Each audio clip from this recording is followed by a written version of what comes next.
What's up muli sa ating lahat mga ka-cottage, sa panibagong araw, panibagong update tayo.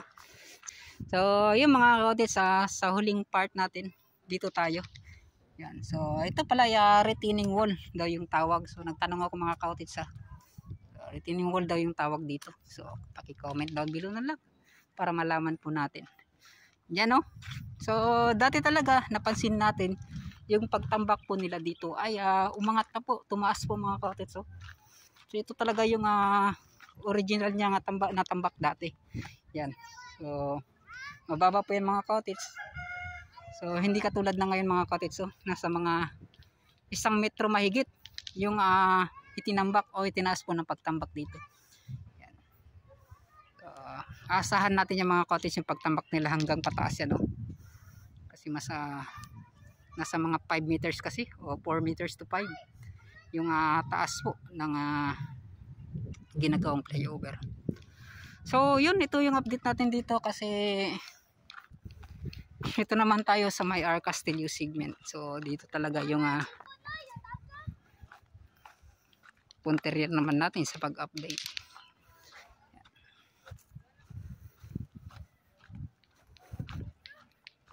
So tingnan natin kung may mga nagtatrabaho ba kahit holiday. Yung mga pinakyawan kasi mga cottage kapag holiday, nasa sa kanila lang din kung gusto nila magtrabaho or hindi. Kasi yung na-interview natin sa second part natin mga cottage ay magtatrabaho daw sila mamaya. Kasi yun nga po ngayon ay kuan pa, alas 12 pa po ng tanghali. Grabe, sobrang init. Yan o. So dito tayo sa dito ibang kumpanya, sa Relay Company dito mga ka-cottage.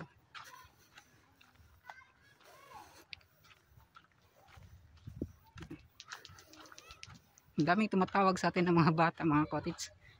Yeah. So nagpapahinga dito mga cottage, di natin disturbuhin. Yan o.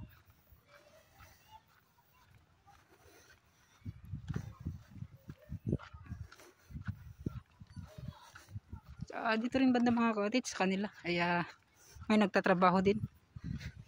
Yung nga po kahit holiday. So ayun, napapansin natin mga cottage dati napakaraming mga expats dito banda. Ngayon wala na. And then yung bago din mga cottage yung pagtambak nila. Yan o, mataas na. Parang pinapantay na talaga nila dito sa ginagawang line canal.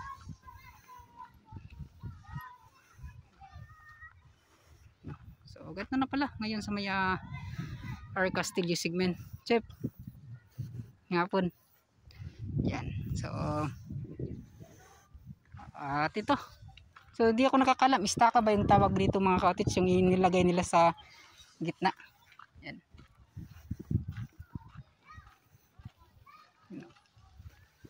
So dito sa kabila mga cottage, yung pedestal meron na rin. May mga konting pedestal. Dito yung paggawa nila dito sa line canal. Yan.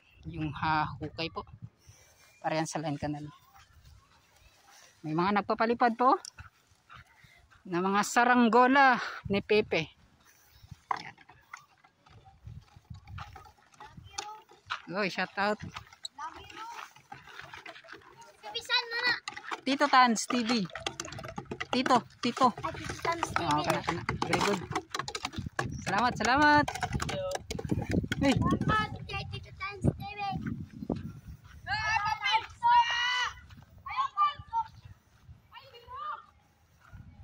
Yan.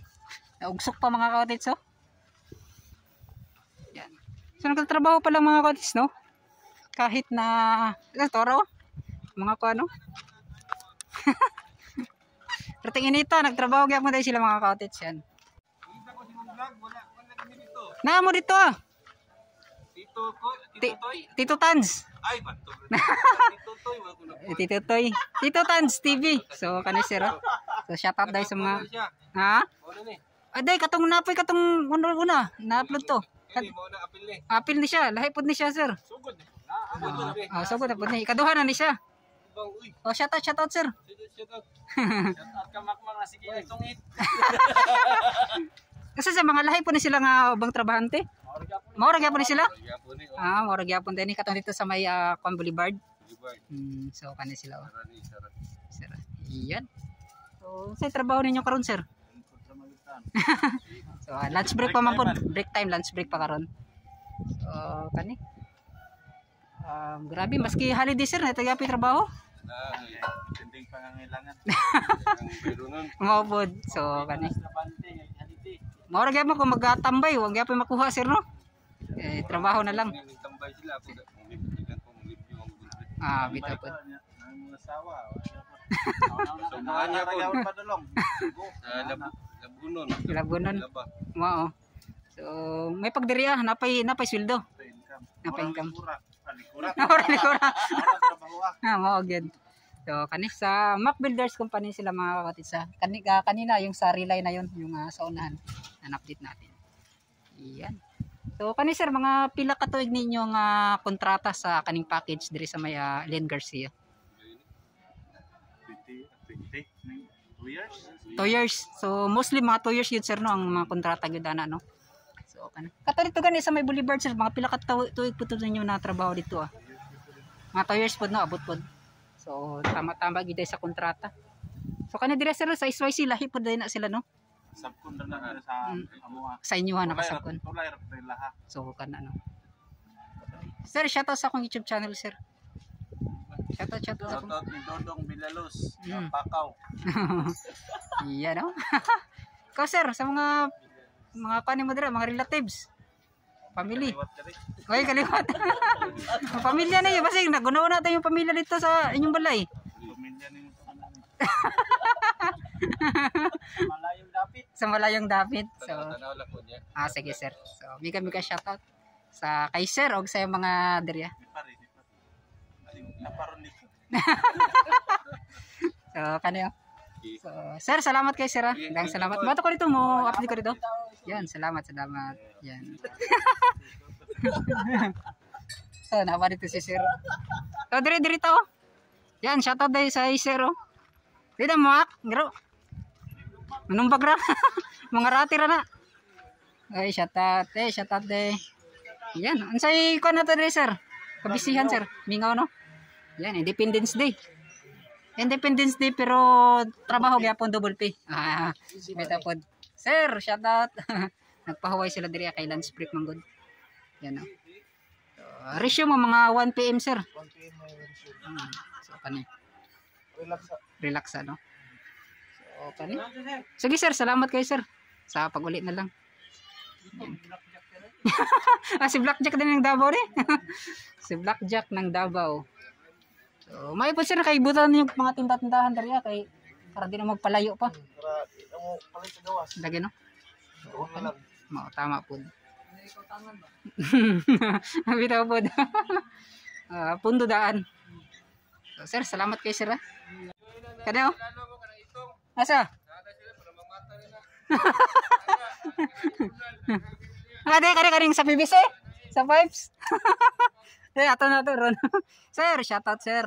Iya no. May ngapon sir. Yan, risk kwan sa ron, pahuway pa. Magid. Sir, salamat Iyan. So dito yung pag-rubble nila mga cottage. Yan. So napakaganda rin. Wow. So ito na po yung buka-buo ang makikita natin dito sa may Santa Ana Wharf at sa Leon Garcia. Yan.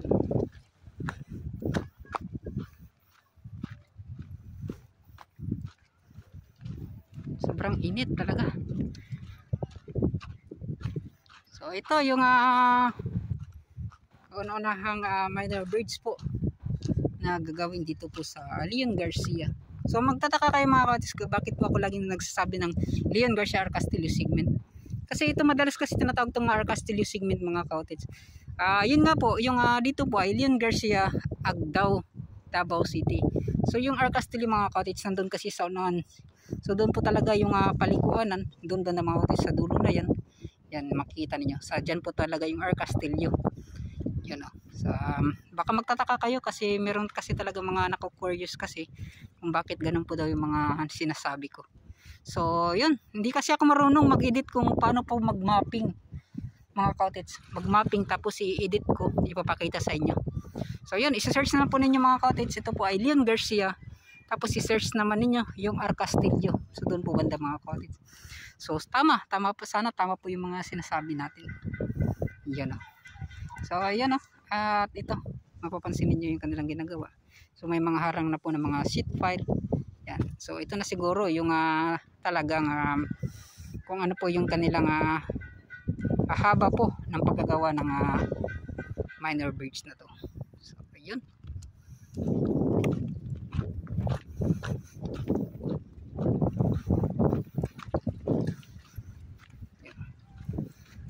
Yun nga po yung last na update natin 10 days ago na yun mga cottage. Wini-welding pa po nila itong mga I-beam o H-pile po yung tawag. Dalawa kasi yung tawag dito mga cottage kung di ako nagkakamali. Itong I-beam at H-pile. Kasi yun nga po sinasabi ko na ano talaga yung totoo, I-beam or H-pile. Yan. May mga nangan pala. Shout out kina sir. May mga namimingwit pala dito. Sir, ayun nga po. Dagan na sir. Oh, gagmay no? Payong sir, wala may payong. Tingin ita.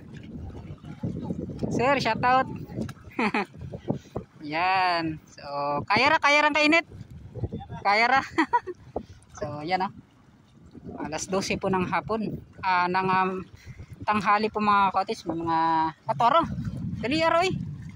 Kasi saranggat. Mauday.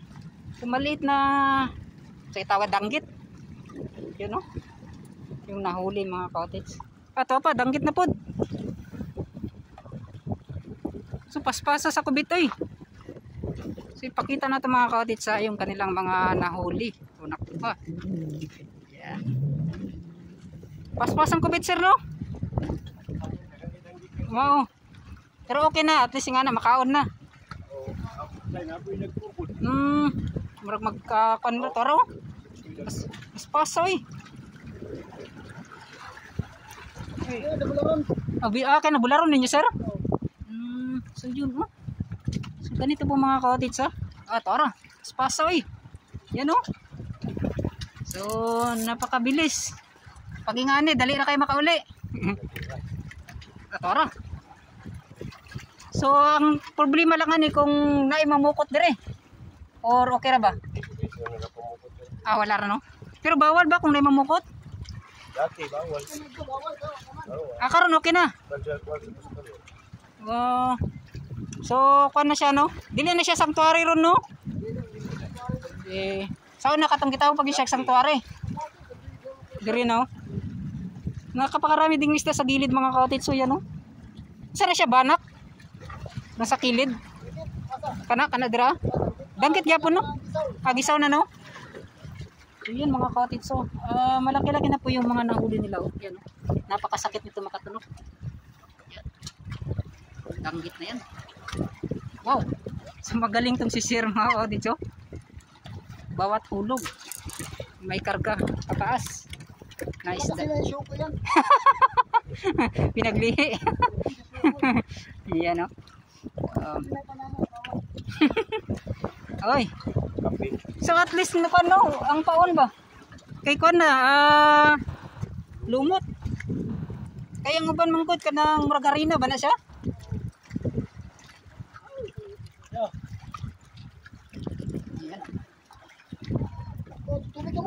Sige mo pan ko niya sir. Salamat. Yan shout out sa mga mamingwitay dire. Sir, salamat kayo sir ha. Sa YouTube, Tito Tanz TV. Tito Tanz, T-A-N-Z. T-I-T-O-T-N-Z. So, makita ninyo unya rugma.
So yun mga kaotis, andito na tayo. So malapit na tayo sa dulo ng kanilang pagtambak. Dito rin banda mga kaotis, so may pag-gravel na ginawa.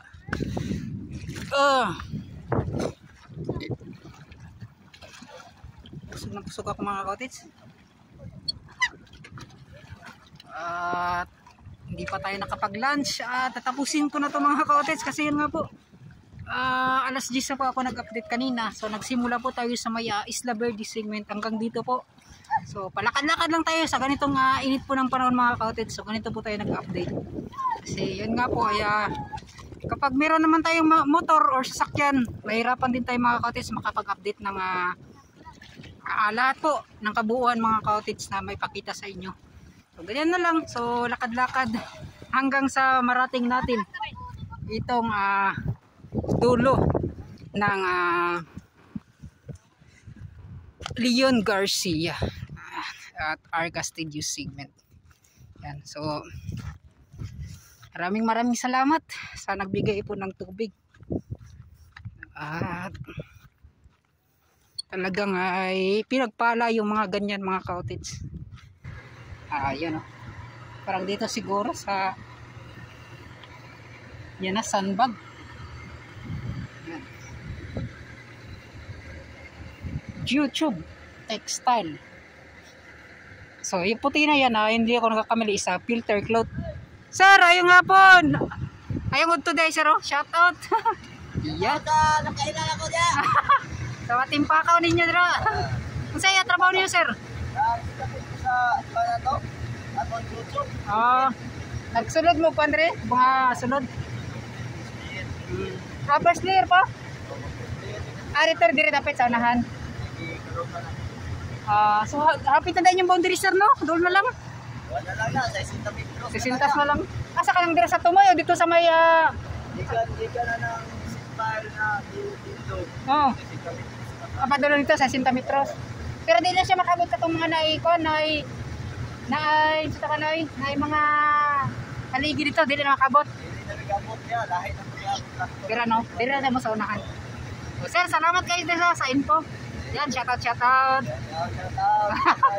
Salamat. So, kanina sila mga kaotis, sa tagal-tagal din natin nag-update mga kaotis ay nakilala din natin sila. At least nakilala din tayo. Yan, pinapa-shoutout natin. So, dito ay makikita natin yung kanila palang hinungukay dito mga kaotis ay lalagyan po nila ng first layer na geotube. Yung itim po yung kulay na yun mga kaotis. Yan, so dito tuloy-tuloy tulad ng ganun mga kaotis. So magtutuloy-tuloy po yan hanggang sa kanilang huling boundary ng package na to. Yan.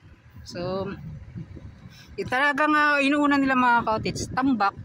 Tapos pagpapile po ng mga sheet pile. Yan, ganun po yung mga kanilang diskarte. Kasi yun nga po, kapag tinatambakan lang nila, tapos wala po yung mga sheet pile, sigurado rin po lahat po ng mga tambak hanggang doon po sa unahan. So masasayang. So ganito po yung mga estilo ng kanilang mga ginagawang paggawa nitong Davao Coastal Road.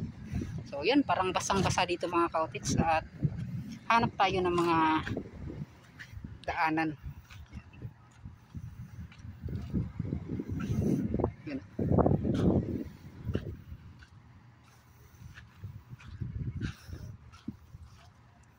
So i-shoutout ko pala si Sir Red Regan. So si Sir Red Regan mga kaotis, nakilala ko din yan dito sa nagtatrabaho sa Mac Builders Company. So happy birthday pala sa kanya, Red Regan. Sir Red Regan, happy birthday. So more birthdays to come. So sana po ay makabanding kita kasi hindi pa po talaga ako nakabawi sa kanya mga kaotis. Sabi ko dati kapag makasweldo ako ay babawi ako, lilibrehin ko siya. So yun nga po mga kaotis, di na kasi siya nagtrabaho dito sa may Davao Coastal Road. So siguro tapos yung mga kontrata niya. So ganun. So Sir Red Regan, mega shout out, happy birthday sa iyo. So and then sa pamilya mo. Yan, God bless, more birthdays to come, inulit ko. So maraming salamat pala sa lahat ng mga napaunawa dyan. May nag-request din kasi mga cottage sa puntahan ko daw yung area po ng Samal Island. Yun o. Ma-historic kasi dyan mga cottage yan banda. Gusto ko rin yung mapuntahan sa susunod kong pagpunta dyan sa may yan o, sa Samal Island, Davao City Connector Bridge. Yan. So akin na lang siguro nga antarin ito pupuntahan kapag makapunta nga tayo sa Samal Island. Yan, may nag-request. So, soon na lang mga cottage wala pa tayong mga budget ngayon sa pagpunta po sa mga malayong lugar. Dito po mga cottage, so konti na lang. So sabi ni sir, dito yung kanilang boundary sa package na to ay bibilang ka na lang ng 60 meters hanggang doon sa unahan. Yan. So doon po yung huling boundary nila. So siguro doon na sa pagkatapos nila mga cottage, so ibang kumpanya na naman yung magtatambak diyan sa unahan. So maybe yung talaga nakakuha ng bidding na to, yung UBI, yung magtutuloy-tuloy na ng pagtambak. So yun, hintayin na lang natin mga cottage Yan, shoutout day.